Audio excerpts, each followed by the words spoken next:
So hello guys, this is Sakay PH and today nag-ikot kami sa Caloocan City near UE and STI para tanungin ng mga students about their experience as commuter.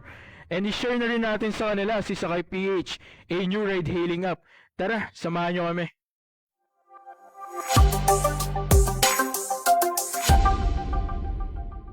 Hello guys, ang school kayo? Sa UE po. Sa UE. How many times you often nagbo-book ng rides? Siguro twice a week po. Twice a week? Mototaxi, no? Or car din minsan?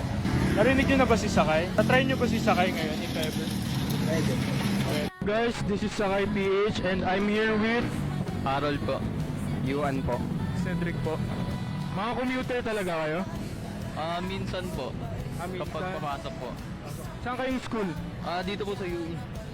Anong course ninyo, kuya? Senior high pa lang po kami. Senior high. Pare-pares po. TVS So nakagamit na kayo ng ride-hailing app dati pa? Retailing up? Di pa po eh. Yung mga yung app na nagpapakita ng mga movie tas yung Ganun. So narinig nyo na ba si Sakay or hindi pa? hindi pa. Hindi pa. So si Sakay guys, bagong ride-hailing app. So mas mura to kaysa sa iba natin mga traditional na ride-hailing app. So itatry nyo ba si Sakay today?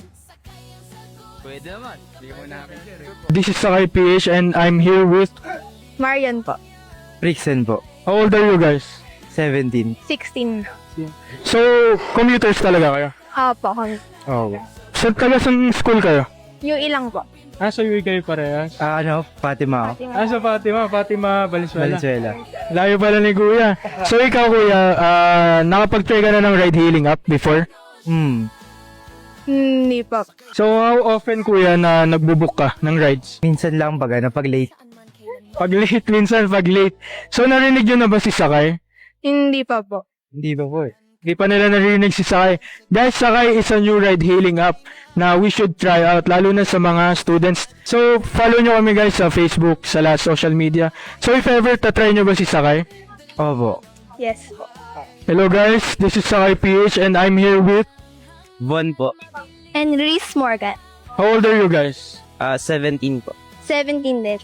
17. So, senior high school. Yes. Saan kayo nag-school? AMA po. Yun lang yun. Sabi na isa. Malapit lang pala ng school nila. So, taga saan ba kayo? Dito lang din po sa Barangay 70. Taga dito lang kayo. So, have you tried booking sa mga ride-hailing app before? Once po.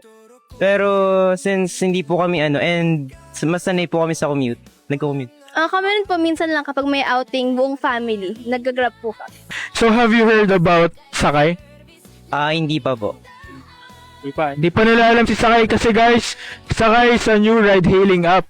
So, i-introduce natin sila kila Kuya and Ate. So, if ever, tatry nyo ba si Sakay? Yes po. Passive. Guys, si Sakay guys is much cheaper than the traditional ride-hailing app.